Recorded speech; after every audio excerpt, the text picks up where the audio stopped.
Have you ever locked eyes with someone and felt, just for a heartbeat, that the universe had pressed copy and paste on a human face? That's where our story begins, on the stone steps of a glass tower, where the evening light softened the edges of a city that rarely softens anything. Noah Harrington is the kind of name that makes headlines easier to write. Tech magnate, serial builder, a calendar that looks like a game of Tetris nobody wins. He lives in a world where elevators learn your mood from your footsteps and doors open before you realize you're reaching for them. But in a life filled with systems and optimizations, there's one delightful bug Noah never wants to patch: his daughter, Maya. Maya is 11, and she has that comet-tail curiosity kids carry when the world still feels solvable. She'll barge into Noah's office mid-meeting to ask whether black holes are scary or secretly cozy, and somehow her questions never derail anything, they lay new tracks. To Noah, Maya is the answer key to questions no adult remembers how to ask. On this particular evening, the driver pulls up, hops out, and opens the door like a stagehand. Maya jumps down first, clutching an old stuffed bear with one ear stitched a little crooked. Noah follows, phone in hand, eyes skimming a notification thick with numbers and names. It's a normal night, until it isn't. Maya freezes, one foot on the next step, one off, like a dancer between beats. He looks up. There, tucked into the shadow where the sun slants and turns everything syrup gold, is a girl. The coat she wears has lost the color it was born with. The shoes have surrendered to the sidewalk. Her hair is a tangle of weather and time. She's drawing the hood forward, trying to make herself smaller, thinner, less likely to be seen. And yet, the face. Even beneath dust and hunger and a dozen kinds of tired, her face mirrors Maya's in ways that shouldn't be possible without a family reunion invite. The same almond eyes that look like they hold too much sky. The same slender jaw. The same quick, shy blink. It's like glimpsing a reflection in a darkened window, and instead of your own, seeing someone else's life. "Dad," Maya whispers, voice perched between wonder and fear. "She looks like me." Noah is a man trained to find patterns where other people see static. He triangulates problems the way sailors read stars. But for a dazed second, words abandon him. He blinks. He steps forward, not close enough to corner, just enough to bridge a polite gap. Maya darts a glance at him, then back to the girl, who has flinched like a street cat hearing a door slam. "Hi," Noah says, making sure his tone is a softer channel than his public voice. "I'm Noah. This is Maya." Silence. A dry leaf rides a small wind to the toe of the girl's shoe and settles there. Maya takes half a step closer and stops, small hands twisting the ear of the bear. Her eyes say, "I don't want to scare you." The girl's eyes say, "I'm already scared." "My name is Arya," the girl says at last, voice quick and hushed, like she's rationing sound. Arya. It's a name that feels like it belongs on a page and a sidewalk at the same time. Maya's smile breaks out like Sunday. Before she can spill her next thought, Arya inches back, fingers dipping into the pocket of her jacket and curling around something hard and thin. A keepsake, a shield, a rule she made to keep herself safe. The motion is small, but it stamps itself into Maya's bright mind, like a thumbprint in wax. "Do you need anything?" Noah asks. Not the efficient executive baritone, something gentler. "Food? Water? Do you want me to call someone?" A tiny shake of the head. "I'm okay." Maya tries again, softer. "Where do you stay?" "Nowhere. Everywhere. For a while." Arya's eyes slide away. She has learned the dangerous geometry of eye contact. If you had been there, you'd have seen Noah's forehead fold into a new line. He's a fixer. He likes variables that behave. Nowhere refuses to behave. It lives off the grid of solutions and budgets and the to-do lists that melt at the end of a good day. "Look," he says, keeping the distance that says I see you and I won't push. "If you're hungry, we can send food down, no strings, no questions.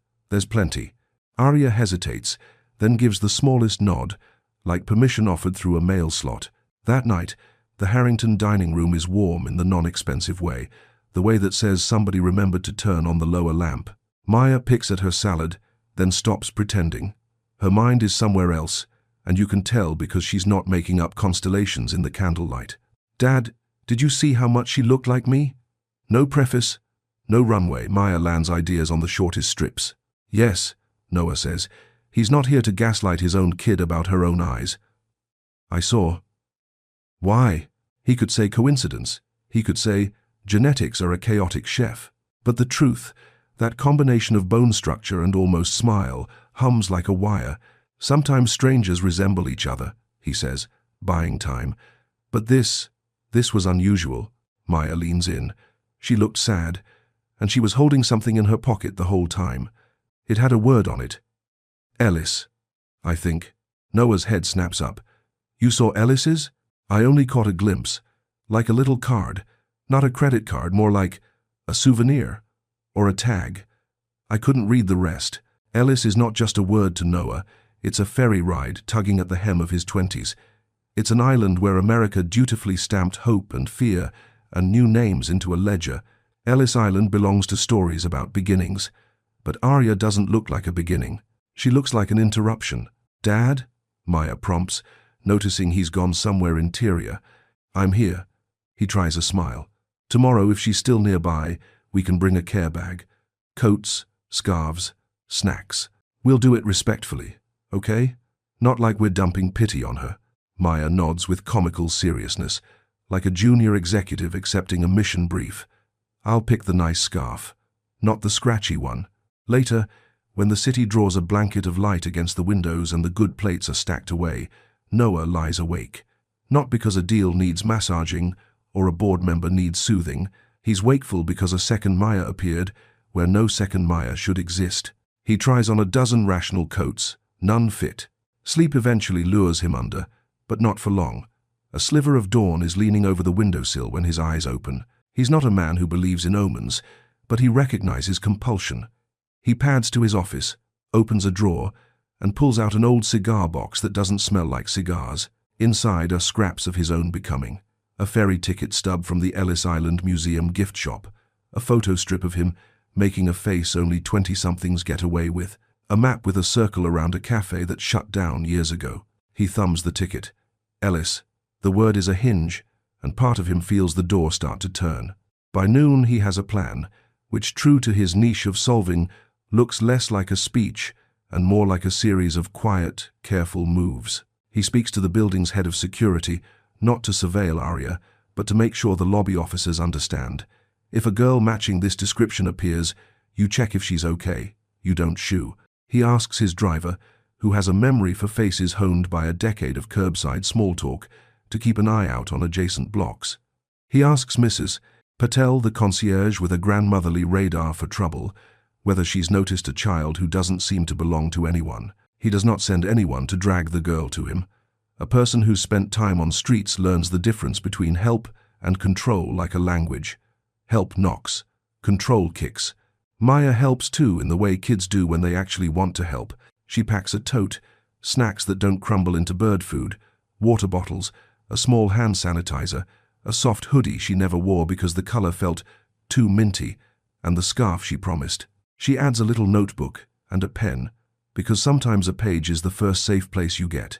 She slips a silly sticker sheet in the notebook's back pocket, stars and bears and a cat in sunglasses, then closes it fast, blushing, as if generosity is something you might be caught doing. They find Arya again 2 blocks down, near the library steps that pretend not to be beds when the lights go out. She's cradling her knees and staring at the doors like she could will them into opening for her alone.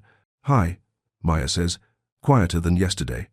She eases the tote onto the step like she's leaving an offering for a goddess of thresholds. There's no catch. Arya looks at the tote, then at them, then somewhere past them, measuring exits. She reaches for the strap cautiously, the way you reach toward a stray cat slowly, with your fingers turned sideways so they look less like grabbing. Her hand disappears inside. She pauses over the hoodie, then pulls out the notebook like it might explain itself. She flips it open. The stickers peek out. One drifts to the stone, star side up.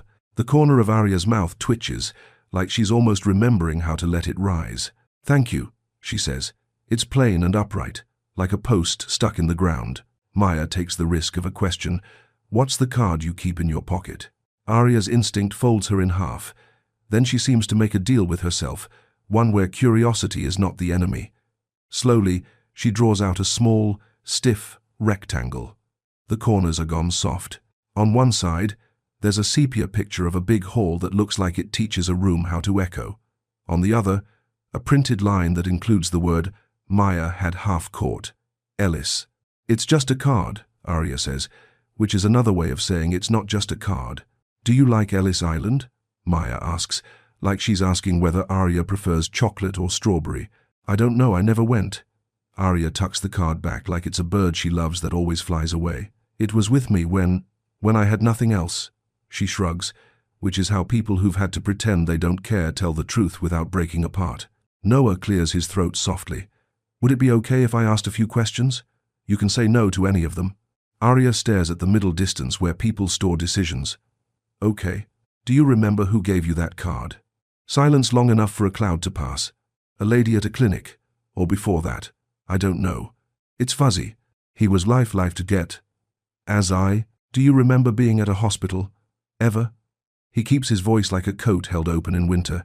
You don't have to tell me more than you want. Arya picks at a fray on the hoodie hem. I remember a lot of white, and a smell, and people talking over me, like I wasn't there. She stops, presses lips together, then looks down at the notebook like it might loan her a page of courage. I'm not from here, not really. I mean, I am, but I'm not from anyone. Maya, who understands more than people sometimes give kids credit for, doesn't reach for Arya's hand.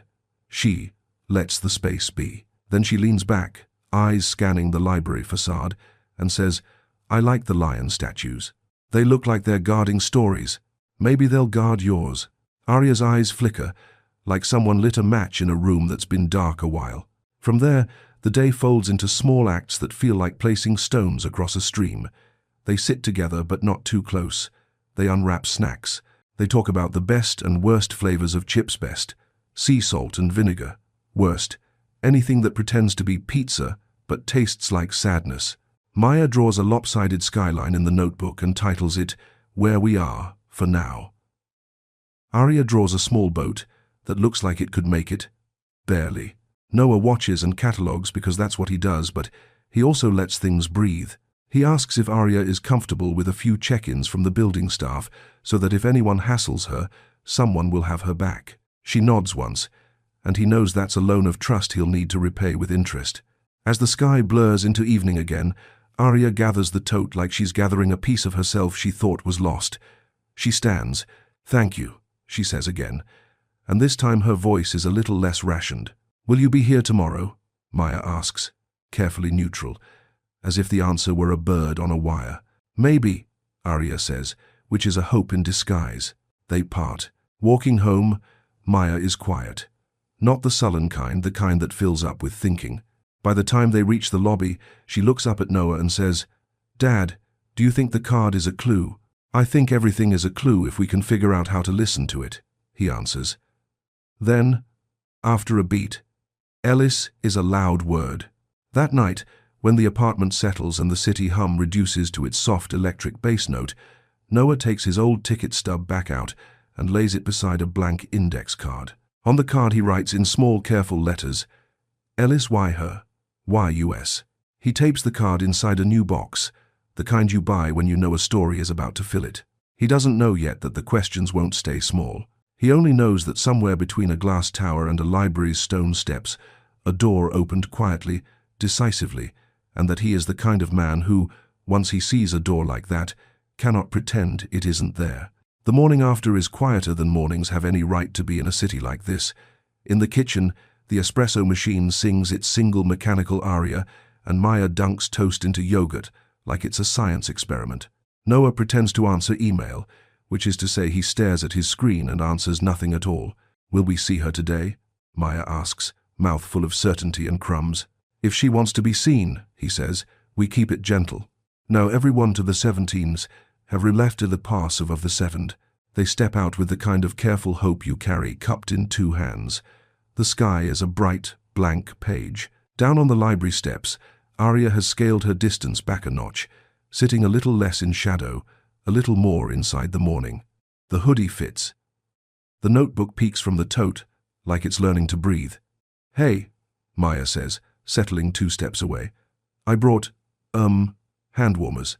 They're like tiny pockets of summer. Arya accepts them with that upright, thank you, again. Then, Surprising herself, she adds, "I use the stickers."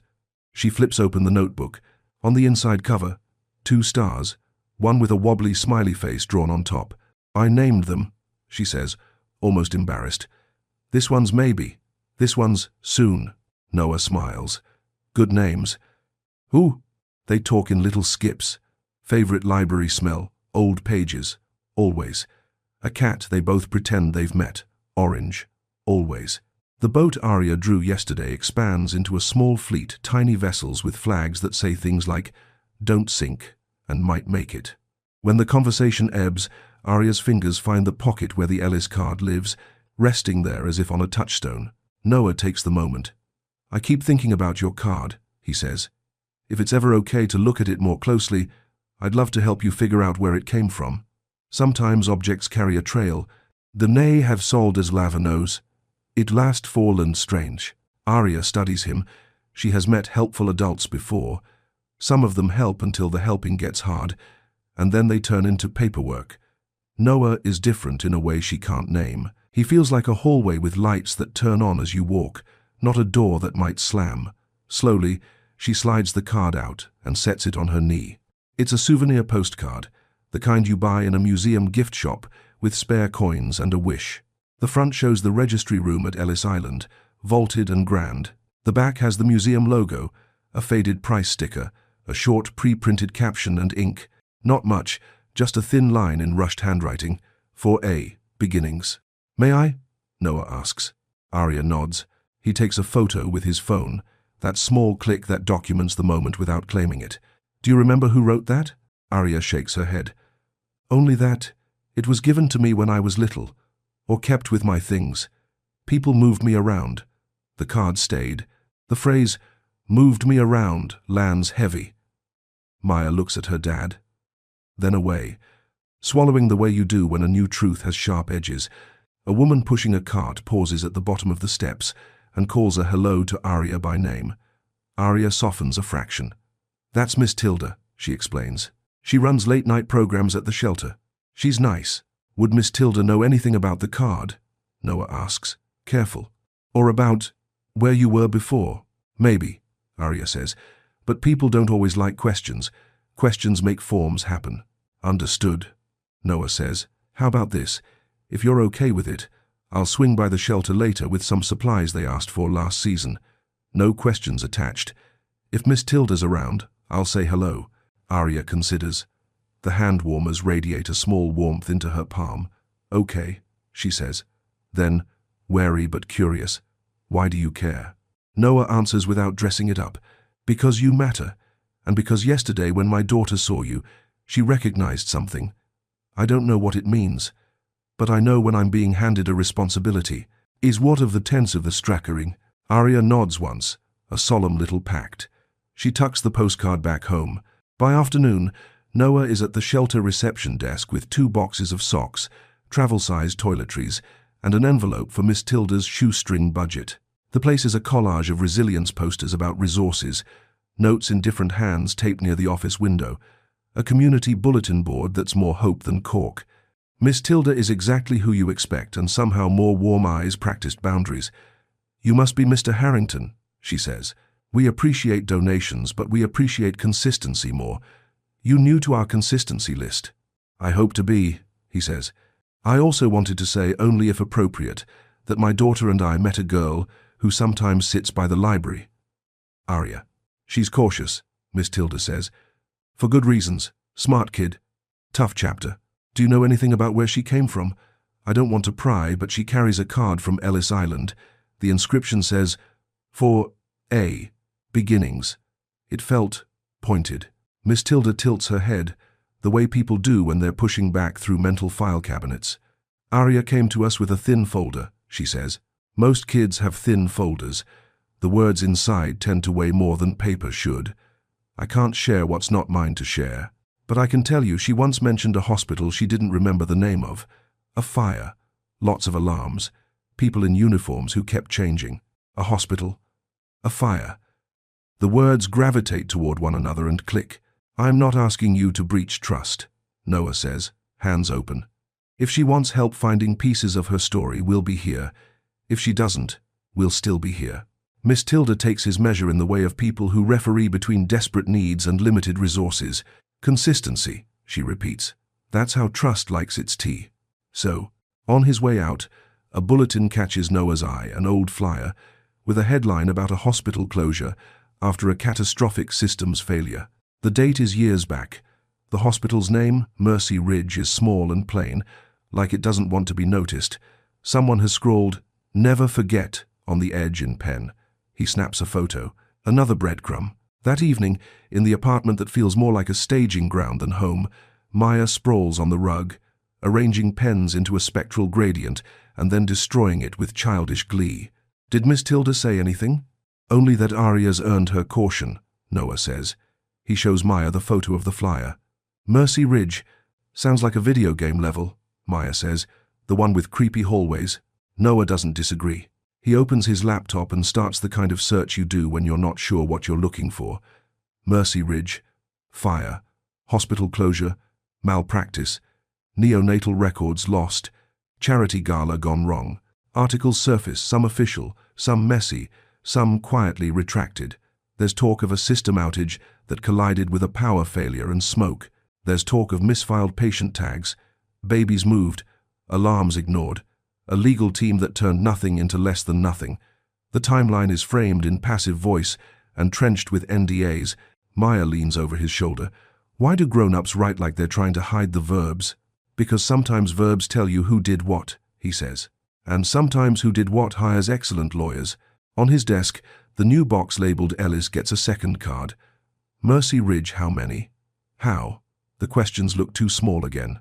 They'll grow. Before bed, he and Maya take a short walk, a habit they've developed to shrink the distance between who they are and who they want to be. They swing past the library steps. Arya isn't there. Maya's eyes scan the edges, then relax. Maybe she found a better spot, she says, sounding like someone juggling the weight of two hopes. Maybe, Noah echoes. Back home, Maya pauses at her doorway. Dad? Yeah? If we find out her story, and if it's big, we'll still ask her what she wants, right? Not just what we think is right. We will, he says. She nods, satisfied in the way you are when someone you love says the exact sentence you needed them to say. Later, Noah stands by the window. The city throws constellations against the glass. Some belong to stars. Some belong to office lights left on by people who think being indispensable means never going home. He thinks about Ellis Island and Mercy Ridge, about foray, beginnings, about what begins when a thing ends and refuses to say so. Tomorrow we'll ask louder questions. Tonight, he lets the soft ones keep him company. The next day, opens like a file you didn't realize you'd left on your desktop. Noah's inbox is a forest of flags and follow-ups. Somewhere in there, a board member wants a quick sync that will last 40 minutes and accomplish nothing. He snoozes it. Today, the only meeting that matters has no calendar invite. Maya's already dressed, hair in a ponytail. She tied herself slightly crooked. Proudly so. Field trip? She asks. Dressy. Reconnaissance, he corrects with a smile. Library first, then I'm swinging by some places solo. You've got school. She makes the face of a person negotiating a merger. Counterproposal. I come to the library for exactly 20 minutes. Then I go to school. You can time me. Noah considers. He doesn't want to turn life into an 8-episode thriller for his kid, but he also sees what being included does, how it replaces helplessness with purpose.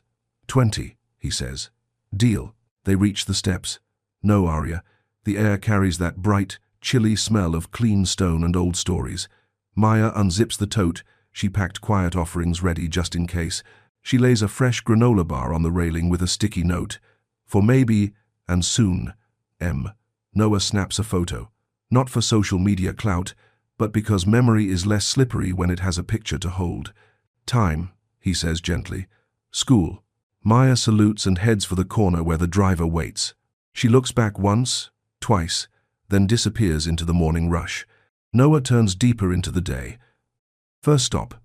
A records office 2 subway lines away, the kind of government building that always smells like paper and patience. He finds a public terminal, types Mercy Ridge into a search portal that looks like it was coded the year dial-up died. There's not much. A systems failure, a transition plan, references to compliance review.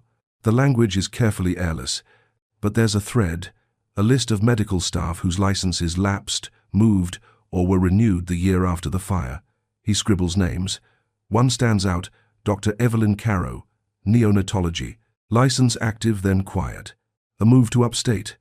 A series of conference talks that abruptly end. He pockets the notes and calls his assistant, Jess. Got 2 favors? He asks. For you, always, she says, which means for the salary, always. First, find a recent contact for Dr. Evelyn Carrow, email, phone, anything public. Second, pull news clippings around Mercy Ridge's closure. If any were scrubbed, I want the ghost's cached pages, retractions, corrections. Jess hums. Give me an hour. Take 2, he says, and means it. He's learning to let people breathe. On the way out, he passes a corkboard with community notices. A faded flyer catches his eye. Retired healthcare workers meet up, coffee and stories. The date is today. The address is a church basement, 3 blocks away. He looks at the time. He looks at his feet. His feet say, go. The basement is a chorus of metal chairs and the smell of instant coffee that's trying very hard. Clusters of people, nurses in soft sneakers, a surgical tech with tattoos peeking from a cardigan, a pharmacist whose laugh is a little too loud on purpose. Noah grabs a styrofoam cup, introduces himself as Noah, here to listen, and lets the room do what rooms do when they're full of people who have carried other people's worst days. A retired orderly is telling a story about power outages in the old building stock, about generators that cough and wheeze, and then pretend they never promised anything. Hospitals are cathedrals to control, he says. But the lights go out, and you find the altar's cardboard. When there's a lull, Noah asks lightly, the way you ask about the weather, anyone remember Mercy Ridge? The temperature drops a degree. Conversations tilt.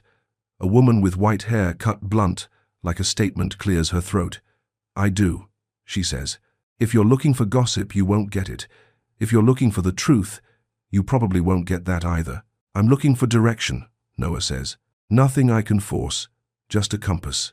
I'm Lila, she offers. Night nurse, 30 years.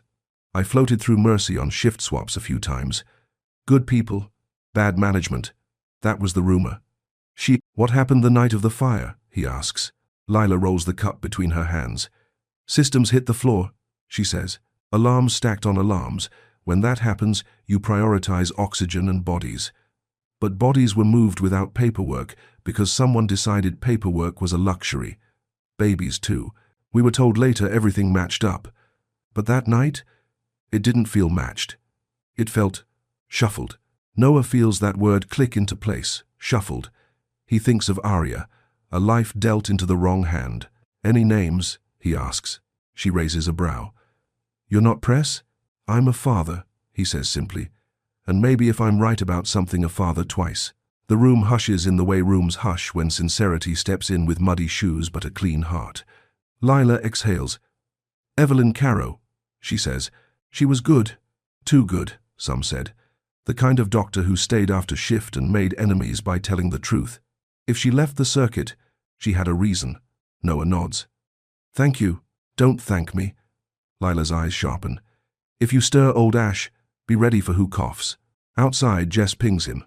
A phone number for Dr. Carrow's practice, if a practice, is a one-room office above a hardware store in a sleepy town 2 hours north. Also, 3 articles about Mercy Ridge's closure. One links to a broken page with a headline that used to include neonatal mislabeling before it was replaced by transition of services. Patching you into the number, Jess says, crisp as ever. The call rings long. A voice machine picks up, Dr. Carrow's office. Please leave a message. Noah does, not as a mogul with a calendar shaped like a saw blade, but as a man trying to find the edge of a story without cutting anyone. He's halfway back to the city when his phone buzzes. This is Dr. Carrow, a voice says, guarded and tired. I don't usually return calls I don't know. Your message said you had a question about Ellis Island. Noah blinks. About Mercy Ridge, he says, and a child who carries an Ellis postcard. Silence that's not empty, more like a hallway before a door opens. Come tomorrow, she says. 10. Bring your questions. Don't bring a recorder. I won't, he says. He spends the evening doing what he does best. building rails for a train he hasn't seen yet. He prints 2 copies of every article, highlights nothing, because highlighting makes you choose too soon. He sketches a timeline on a whiteboard. Mercy Ridge fire, date, power failure, generator delay, neonatal unit evacuated, staff reshuffled, records outage, closures, and NDAs. Doctor. Caro disappears from the conference circuit. Arya appears years later with a postcard that says, "For A beginnings." Maya wanders in with a bowl of cereal at an hour when cereal is a personality. "Is that the conspiracy wall?" she asks, deadpan. "It's the 'don't forget what you think you know' wall," he says. He points to the postcard photo, center top. "This is our compass rose." Maya studies it. "Tomorrow you meet the doctor?" "Tomorrow I meet the doctor." She nods, as if approving travel plans. Then she adds, "Can we bring something for Arya to the steps before school, even if she's not there? Like, a promise that we'll keep showing up." "Absolutely." They write a note together, the way cave painters made marks to say we were here and meant it. We're around. No questions you don't want. We'll protect your quiet and your story. N and M. They weigh it down with a small, smooth stone from a jar. Maya calls pocket planets. Before bed, Noah checks the door locks twice. Not because he's afraid of bad guys, but because when you're about to walk into a past someone tried to erase, you want the present to hold steady. Morning breaks. The city rubs its eyes. The steps are empty, but the granola bar is gone, and the stone now holds down the new note too. Next to it, unexpected, is a sketch. Arya's hand, for sure of 2 stars labeled maybe and soon, and a third, smaller star, unlabeled, tucked close. Noah tucks the sketch into the Ellis box. Some proofs arrive as drawings before they become documents. On the drive north, the skyline recedes into narrative and then into memory. Trees crowd the highway like citizens of a quieter country. He rehearses the questions he won't ask. Did you mislabel babies? Did someone pay you? He rehearses the ones he will. What failed? Who decided what? What did you try to fix? Did Ellis Island mean anything to anyone on your team? The building he pulls up to is unassuming, peeling paint, a second-floor window with a plant that looks surprised to be alive. He climbs the stairs, each one announcing his arrival with a soft wooden complaint. The door opens before he can knock. A woman with steel-grey hair and eyes that have seen all the versions of grief stands there in a sweater that has mended itself more than once. "Mr. Harrington," she says. "Come in." He steps into a room that smells like tea and old paper.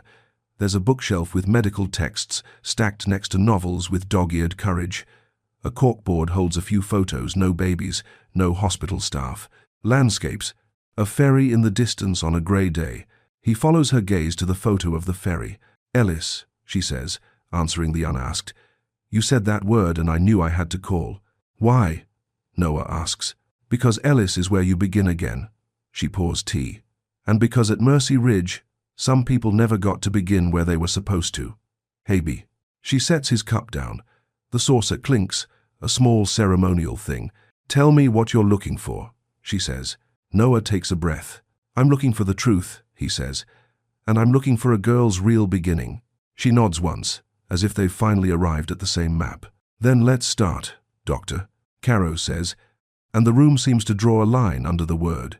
Dr. Evelyn Caro sits without the bustle of hospital choreography, and in the quiet, her presence expands. She has the steadiness of someone who has been the last calm voice in a room that ran out of oxygen. "I won't give you what belongs to the court," she says, setting terms the way a good doctor sets boundaries. "And I won't break promises I made to families, but there are things that were never put in any file. Those, I can tell you, you'll have to do the rest." "Comparit was elochtings of Ayers, second via the Brefident." "I understand," Noah says. She takes a sip of tea, eyes on the ferry photograph as if it too is participating. "You're here because you think a child who should have begun in one place began in another." "Yes." "Good," she says. "Then start by believing your belief." Side, she reaches for a folder that isn't legal or medical, no tabs, no barcodes, just a paper sleeve fat with memory. From it, she pulls a laminated map of Mercy Ridge's second floor. "This is the neonatal unit," she says, tapping a rectangle. 2 rooms for critical care, 1 for step-down. Supply closet, isolation room, hand wash stations, here, here, here. The night of the fire, the main grid failed. Our generator hiccuped and then sulked. Alarms stacked like a bad chorus. The sprinkler system didn't know which emergency to listen to first. However, coming to the Helevadi of Sevadi, Kales never conservadamani. Why did it fail? Noah asks.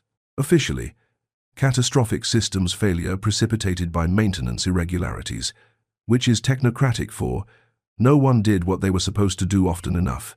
Unofficially, we were understaffed and overconfident. There were budget cuts and a glossy renovation and lots of language about efficiencies and niche focus areas, none of which apply to a 2-pound baby who cannot regulate her own temperature. Noah feels the tightness in his throat and lets it be tight. She spreads out a second page, a hand-drawn grid of initials. My whiteboard, she says. I took a photo of it at the end of every shift, a habit I started after I watched an administrator delete 3 hours of care notes because the template changed.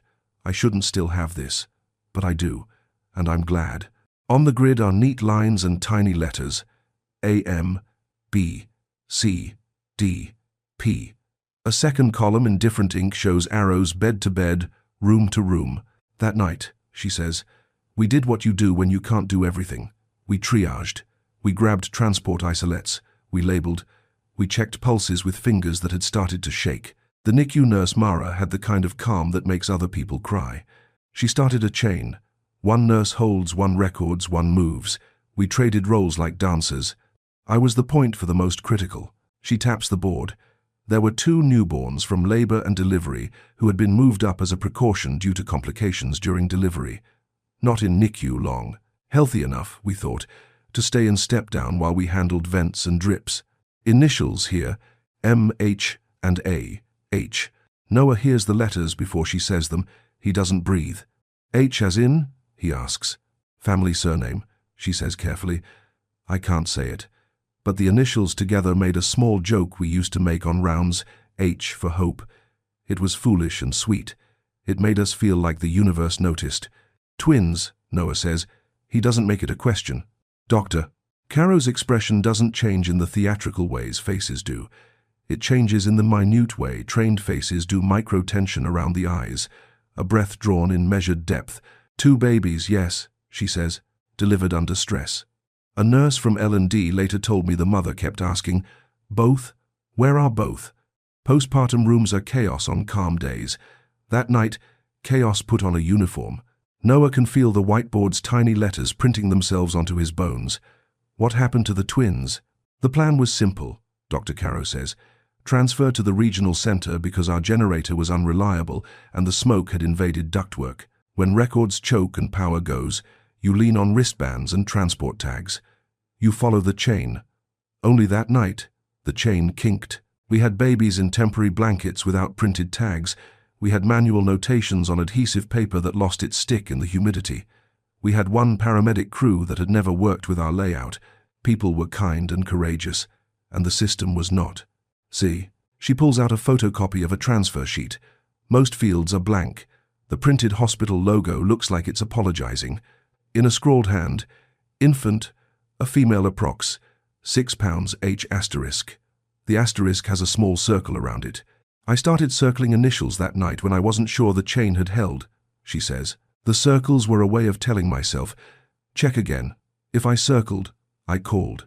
If I couldn't call, I wrote down who said what. And the twins? Noah asks, voice thin. On paper, she says, both were transferred. In fact, I can only swear to one with my own eyes. The second I handed to a paramedic. I didn't know who took her to the stairwell because the elevator was full. Somewhere between that stairwell and the ambulance bay, paperwork outran reality, or vice versa. Later, a supervisor told me both infants were accounted for. I went to visit the regional center the next day, and the numbers matched. But numbers can be made to match if you write them long enough. Noah thinks of the word Lila used. Shuffled. I wrote 2 letters to administration, Dr. Caro says. Not accusatory. Not then, just concerned. I received 1 meeting, 2 nods, and a lecture about narrative restraint. A week later, Mercy Ridge announced a planned transition of services that felt more like a curtain drop. How does Ellis Island fit? Noah asks. The question feels absurd and inevitable. Dr. Caro surprises him by smiling, a small thing like a light that finds a window crack. She reaches for a third object in the folder, a sepia postcard, twin to the one Arya carries. We kept a small stack in the NICU, she says. A social worker named Anita started it. Her grandparents came through Ellis. Whenever a baby arrived under hard circumstances, no relatives present, language barriers, someone in custody, we'd tuck a card into the discharge packet with a note for beginnings. It was a ritual that meant, even if paperwork is messy, your life is not an accident. It began. Noah's eyes sting in a way he doesn't hide. So if a child carries that card, it likely came from us, she finishes softly. From that room, from that night, or one like it. Do you remember an A? He asks. A note that said, for A. Beginnings. Now that my even tenthly day the bather, into the Compton with. She looks at the ceiling like the answer has been taped there all along. Anita kept a log of the cards she wrote, because Anita kept logs of everything that felt human. It wasn't official. She called it her heart ledger. When Mercy closed, she boxed it and took it home. A month later, she had a stroke and moved in with her daughter. The ledger went into storage, I think. I wrote to ask about it once. Then I put the letter in a drawer because I was tired of watching truth be put in drawers. Do you have her daughter's contact? Noah asks. I can find it. Dr. Caro's hand hovers over the folder. But before we go hunting in attics, we need one thing. We need the girl's consent. If she doesn't want this, it's not ours to do. Noah nods. I agree. Dr. Caro studies him, looking for cracks. Most people who come with questions like yours come with a plan to be a hero, she says. Heroes have a way of making other people into scenery. I don't want to be a hero, he says. I want to be accountable. Good, she says. Accountability is quieter. It lasts longer. They sit in that for a beat. Then she leans forward. Here's what I think happened, she says, and her voice shifts from memory to diagnosis. 2 infants with the same family initial were moved fast. One transfer was properly logged. One was eyeballed and meant to be logged after. In the fog, someone matched the wrong wristband to the wrong transport tag. At the regional center, once it looked like 2 infants had arrived, no one was incentivized to pull the thread. There were audits later, the kind that count forms, not babies. Meanwhile, a legal department promised everyone that silence would heal what it couldn't fix. She sits back. If your Arya is who you think she might be, the body knows. DNA is simple where humans are complicated. But the story, what people chose not to see, matters too. Noah thinks of Maya on the library steps, of Arya's pocket card, of the 3 stars maybe, soon, and the unnamed smaller one. What should I do first? He was the resultly how a self. He had of results. He was then. A scold? Dan. Ask the girl what she wants, Dr. Caro says. Offer a test with a counselor present. Offer a lawyer who works for her, not for you. Tell her that if she says no, no will hold. And you? He asks. What do you need? She smiles again, not warmly exactly, but with relief. I need someone to stop saying, no one was at fault, like a spell that works. If this leads anywhere public, I'll testify to what I saw and what I couldn't swear to. I'll say where the chain kinked. I will not point a finger at a nurse who did 3 jobs that night because the budget pretended one person could be 3. I will point at the budgets. Franz. Noah stands. Thank you. She walks him to the door. One more thing, she says, pausing with her hand on the knob.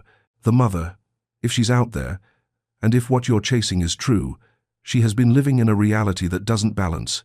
People break differently under that weight. If you find her, go slowly. Outside, the air has that clean, unscented quality small towns keep like heirloom china. Noah descends the stairs with the carefulness you use after hearing something valuable. You don't want to drop it just by moving too fast. In the car, he writes a note to himself in block letters. Consent first. Then another. Find Anita's ledger.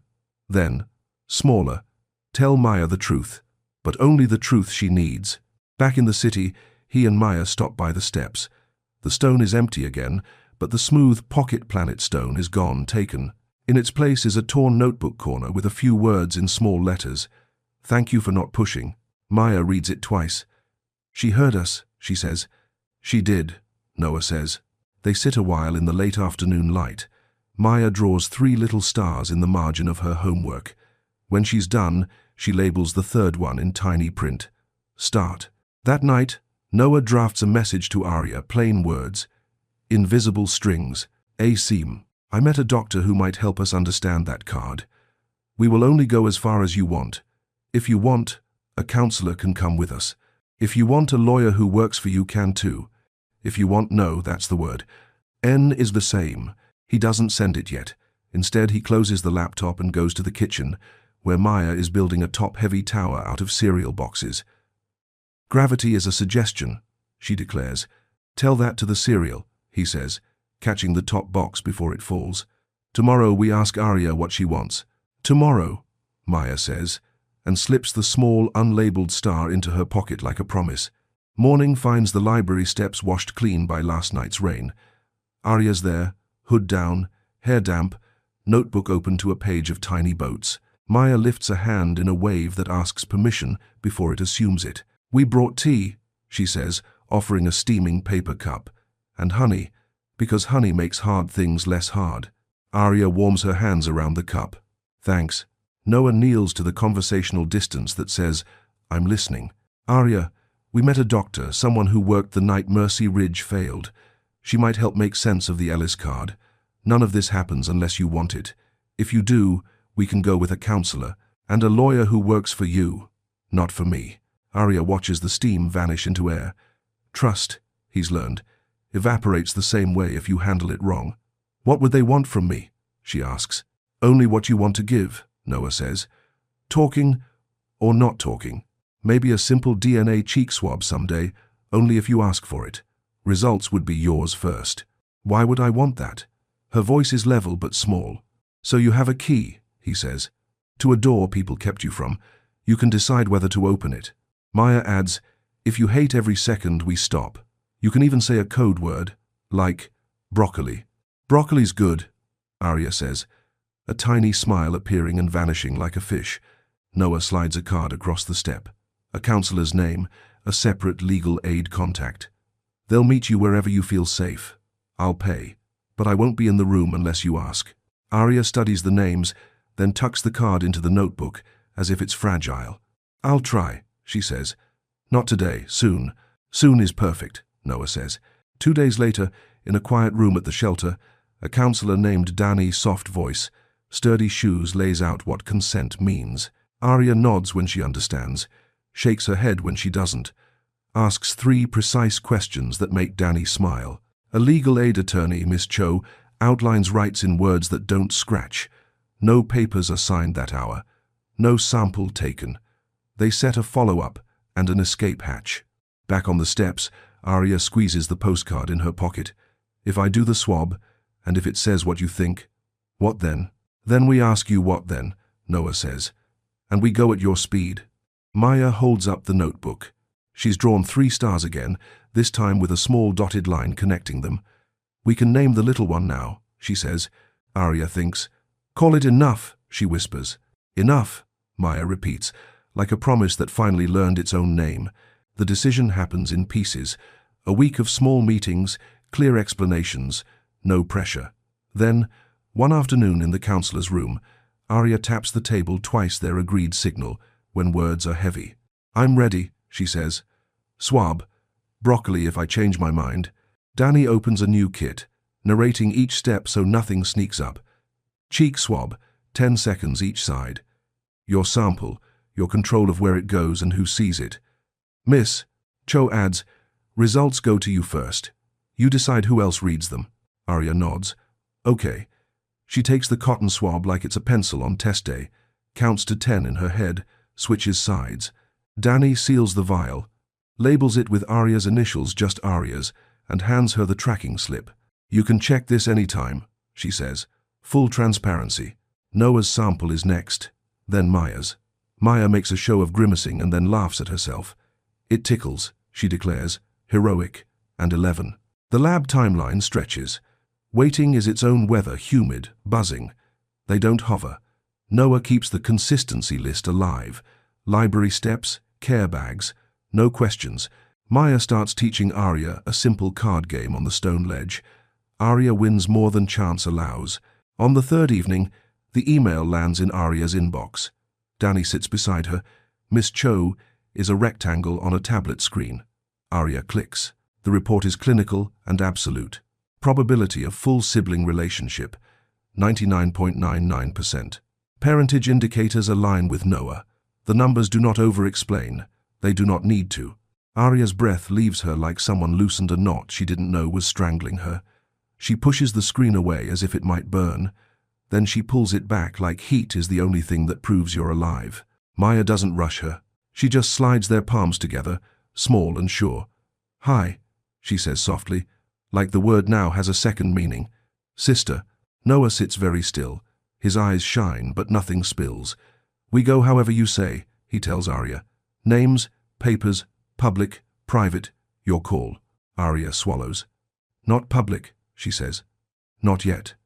She points to the line in the report where numbers turn into certainty. "But real." "Real," Noah echoes. Practicalities follow, quiet and careful. Miss Cho lays out next steps if Arya wants to pursue records. Petitioning a judge to unseal, exploring Mercy Ridge archives, contacting the regional center. Danny sketches a plan for support trauma-informed therapy, a gentle introduction to new routines if Arya wants to spend time at the apartment, a safety valve if anything feels too much. At the library steps, later, Arya takes out the Ellis postcard. She flips it and writes beneath the old inscription with a borrowed pen, "For A. Beginnings found." She tucks the card back into her pocket with a new kind of ownership. Maya draws 4 stars this time. Maybe, soon, enough, and a 4th, labeled, here. The morning after the results, choices arrive like mail, some expected, some with no return address. Arya wants a quiet day, so they make one. Pancakes at the kitchen island, a tour of the apartment that's part museum, part fortress, part home, the sock drawer with too many socks. The silly plant Maya insists is named Sir Photosynth. No cameras, no announcements, just footsteps learning a new floor. Then the other choice knocks. Accountability. Noah calls Miss Cho first. "If we move," he says, "we move clean." She drafts a letter to the regional center and to the state health department. Simple, factual, a potential neonatal misidentification linked to Mercy Ridge, DNA confirmation of a full sibling relationship, request for review of transfer logs and emergency protocols from the incident night. No accusations, just flares in the sky that say, "Look here."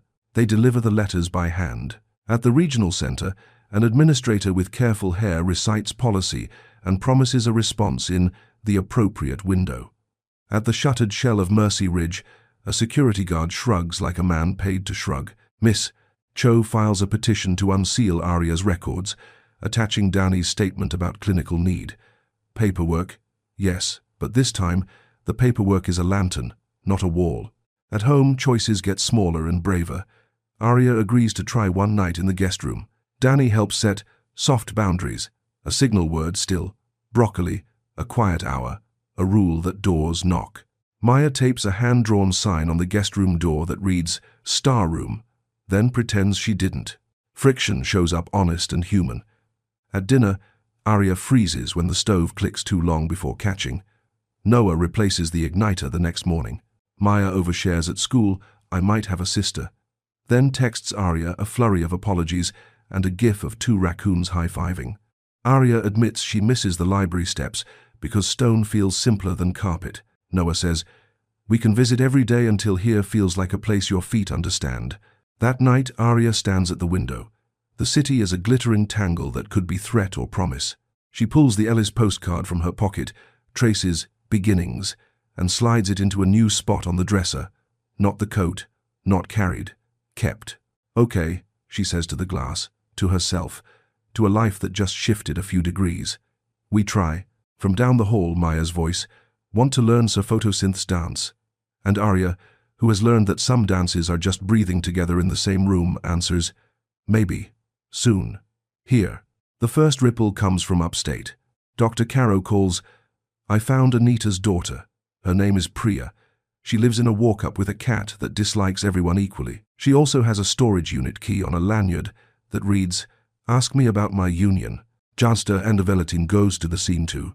They will goes to the scene ding. They meet on a Saturday that smells like rain. The storage unit is a rectangle of other people's paused lives, holiday bins, a busted lamp, a box labeled, "Important, but not that important." Priya digs, muttering the way people do when their hands know the path better than their head. Then, a banker's box taped twice, Anita's looping handwriting on top, heart ledger plus postcards. Inside, the ledger is a fat spiral notebook with stickers peeling at the corners. Each entry, date, initials, a tiny note in Anita's sunny shorthand. 4K, beginnings loud lungs, brave aunt. For S beginnings hold fast. The pages hum with the quiet electricity of people who make meaning for a living. Halfway through, a date that matters. The Mercy Ridge fire. There, in precise pen, for A, beginnings storm night. 2 arrivals, 1 moved twice. A small star hand-drawn beside it, like the universe signing the line. Arya reads it with her mouth open and her jaw clenched, a strange choreography of relief and anger. Storm night, she echoes, and something unclenches in the sentence. "Can I have a copy?" she asks. Priya nods. "You can have the page," she says, then reconsiders and smiles. "Better, we scan it. You keep the copy. The original stays with Anita's story." They make the scan right there using Dr. Caro's old phone and a steady hand. Arya tucks the print into her notebook alongside the Ellis postcard, the 2 artifacts finally speaking to each other. The second ripple is institutional. Miss Cho forwards a curt reply from the regional center. They'll review and revert. The State Health Department opens a preliminary inquiry. It sounds like progress written by someone who doesn't want to be accused of progress. Noah doesn't wait for the wheel to grind. He requests a meeting with the regional center administrator. The man with careful hair returns, accompanied by a lawyer with careful silence. In a windowless room, Noah is careful, too calm, exact. "We're not here to damage reputations," he says. "We're here to repair a chain." He lays down the DNA report. Arya's copy stays in her folder. The Mercy Ridge timeline. Anita's ledger scan. The lawyer frowns at the word leader. Miss Cho gently corrects, "Ledger." The administrator glances at the door as if escape might present itself. "What do you want?" he asks. "A full audit of transfer protocols from that night," Noah says, "conducted by someone who doesn't report to you. Copies of all transport logs, including handwritten ones, the names of the paramedic crews on shift, and a plan for how you'll notify affected families if misidentification is confirmed. And if we decline, then we proceed in court, Miss." Cho says, mild, like reading a recipe. The lawyer confers with his jaw. "We'll respond in writing," he says. "Good," Miss Cho replies. "We like writing." Arya stays home for that meeting by her own choice. She builds a small city out of Maya's blocks and labels the streets with tiny sticky notes. Maybe Way, soon Lane, Enough Avenue, Here Street. When Noah and Maya return, Arya adds a new cul-de-sac she calls Keep Going. In the days that follow, integration looks less like a movie montage and more like a list you edit in pencil. Arya chooses a corner of the living room for her books. She and Maya adopt a ritual 5 minutes each night where they tell the day a true thing. "I liked the pancakes. I panicked at the siren. I told Miss Tilda I might not be back as much. I drew 4 stars and didn't cry." One evening, Dr. Caro calls again. "I found a retired paramedic willing to talk," she says. "He remembers the stairwell and a wristband that didn't stick. He's kept a box of field notes no one asked for. He's ready to be asked." "Tomorrow," Noah says. "Bring Arya if she wants," Dr. Caro adds, then corrects herself. "Only if she wants." Arya considers it that night, running her thumb over the ledger scan. "If I go," she says, "I decide when to stop. Who was like to climb? Who magontas to me that knows? It is not Ren. It know me that." "Mine. Broccoli," Maya says. "Broccoli," Arya agrees, and the house learns a new word for mercy. Outside the window, the city blinks its patient Morse code. Inside, the Ellis postcard sits beside the ledger copy and a bowl of sea glass, the 3 items catching light differently, as if each remembers a different kind of water. The retired paramedic's name is Marcus Hale. Big hands, careful movements, a voice that sounds like it learned to stay calm in rooms that didn't. He meets them in Dr. Caro's office, a cardboard archive box at his feet, duct-taped corners announcing it's been loyal longer than most institutions. "I kept notes," he says, tapping the box. "Not because anyone asked, because sleeping was easier when the facts were somewhere that wasn't my head." He opens the lid. Inside, spiral pads, folded incident sheets, a zip bag with faded transport stickers that have lost their stick. He pulls one pad free, flips to a page labeled in block letters, "Stairwell, Night Mercy." "Power cut," he reads, eyes moving like he's watching his younger self. "Elevator jam." We ran the stairs. One of the NICU nurses handed me an infant female, warm, breathing steady, wristband, peeling in humidity. I slapped a manual tag on the isolate H, female, and called it up the chain. In the stairwell, a second infant, also H, came down with another crew. I remember because I thought, 2H, don't drop the thread. Then a floor nurse yelled for help. We rerouted. And when we hit the bay, the paperwork looked tidy in a way the hallway hadn't. He sets the pad down, looks at Noah. I flagged it in my log. I told my supervisor. He told me the transfers reconciled. Maybe they did on paper. But paper doesn't climb stairs. Arya sits forward, elbows on knees, steady as a lighthouse.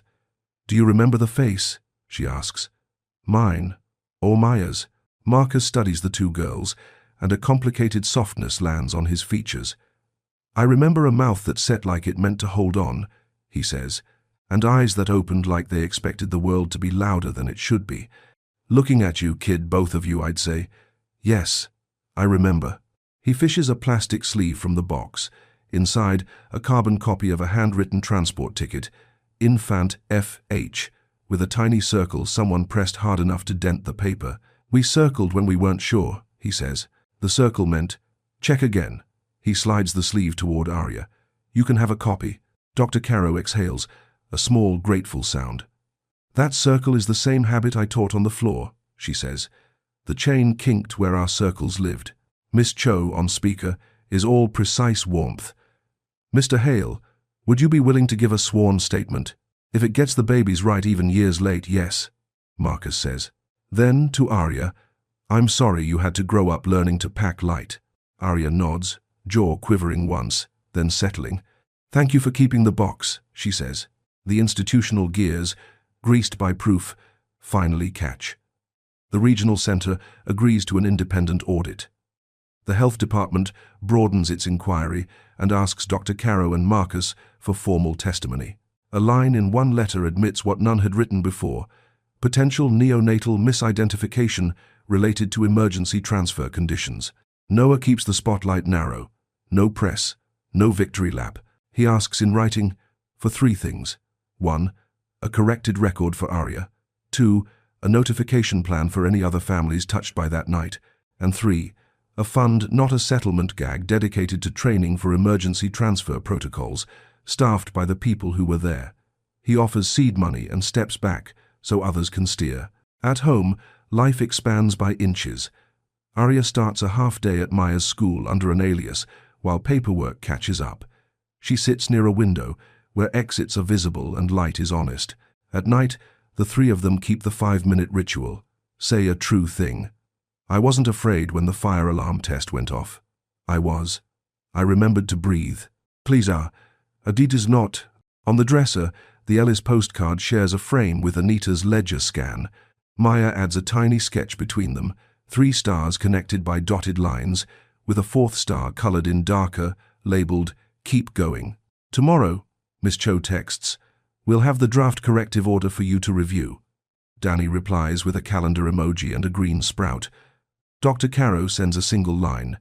"The chain is mending." Noah looks at the girls, one tracing constellations on the fog of the window with her fingertip, the other naming each point under her breath, and feels the shape of Part 10 approaching.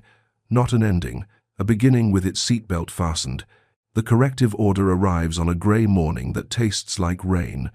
3 pages, crisp and heavy, the kind of paper that makes institutions speak clearly. It acknowledges a probable neonatal misidentification stemming from Mercy Ridge's transfer night. It directs the regional center and the state registrar to amend Arya's record at her direction. It recommends notification to any families flagged by the audit. It attaches Marcus Hale's statement and references Anita's ledger entry as corroborating context. Miss Cho reads it twice, then slides it across the table to Arya.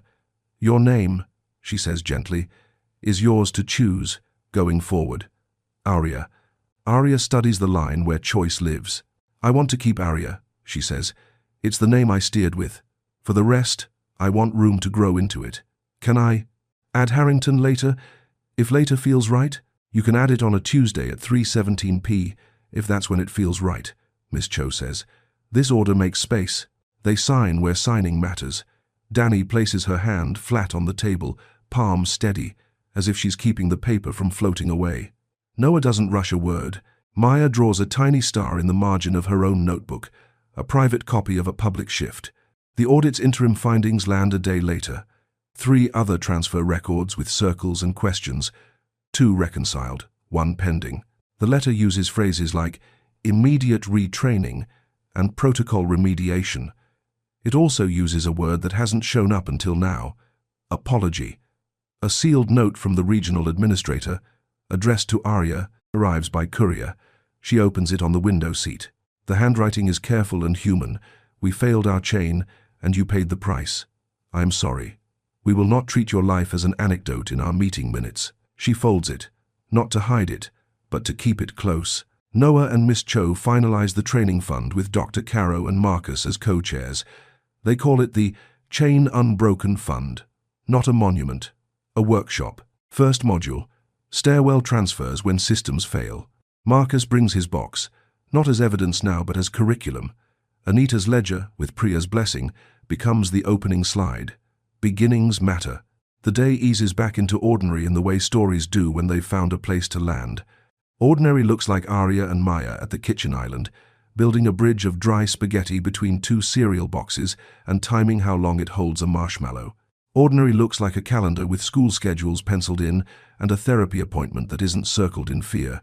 Ordinary looks like the library steps at dusk, this time for pleasure. They sit where stone remembers them kindly. Maya reads aloud. Arya leans back and listens to the cadence of a life that no longer runs. It's Maya who spots the woman first, standing at the base of the steps, hands in her coat, eyes wide in the way of someone who has finally found a place she couldn't name. Danny had warned them, if the audit reaches families, some paths might cross. Miss Cho had rehearsed scripts with them. Consent first, boundaries firm, no obligations. The woman moves like a person who has carried a question for years and is afraid the answer will scatter if she steps too fast. She doesn't climb the steps. She doesn't call out a name. She just lifts a hand, hello, and may I, in the same small motion. Arya breathes, then nods, the tiniest permission. The woman stays where she is. "I'm not here to take anything," she says, voice roughened by holding back. "Only to say I have been missing you in a way that didn't have words." Arya's fingers find the Ellis postcard in her pocket by old habit, then let go by new choice. "Hi," she says. "I don't know yet." "You don't have to," the woman answers. "I can wait as long as your no needs to be no, and if your no becomes a maybe, I'll be here. I'll be here." Danny's presence is a soft constellation nearby, ready if needed, invisible if not. Miss Cho's guidance sits in the air like a railing you can reach for. Noah stands with his hands open and empty. Maya, eyes wet and bright, whispers, broccoli to Arya not to stop, but to remind her the break works. Arya nods again, more sure. "Maybe," she says, and the woman nods back. The geometry of the moment holds. Distance, dignity, possibility. That night, the apartment is quieter than quiet. On the dresser, the Ellis postcard rests in its frame beside Anita's ledger scan. Between them, Maya has slipped a fresh drawing. The 4 stars maybe, soon, enough. Here now connected by a steady line to a 5th smaller point, labeled open. They keep their 5-minute ritual. True things. I was brave. I was scared. I remembered I can be both. Noah steps out to the balcony after lights out. The city hums below, threaded with sirens and laughter and elevator motors, and the small private noises of lives deciding who they are. He thinks of budgets and stairwells, of circles drawn around letters when reality outruns paperwork, of doctors who keep whiteboards and paramedics who keep boxes, of counselors who translate fear into choices, and lawyers who turn choices into paper that holds. He thinks, finally, of beginnings, how they aren't singular events but habits, how Ellis Island wasn't an answer so much as a threshold, and how, somehow, a flimsy postcard turned into a map. Behind him, two breaths in the dark find rhythm.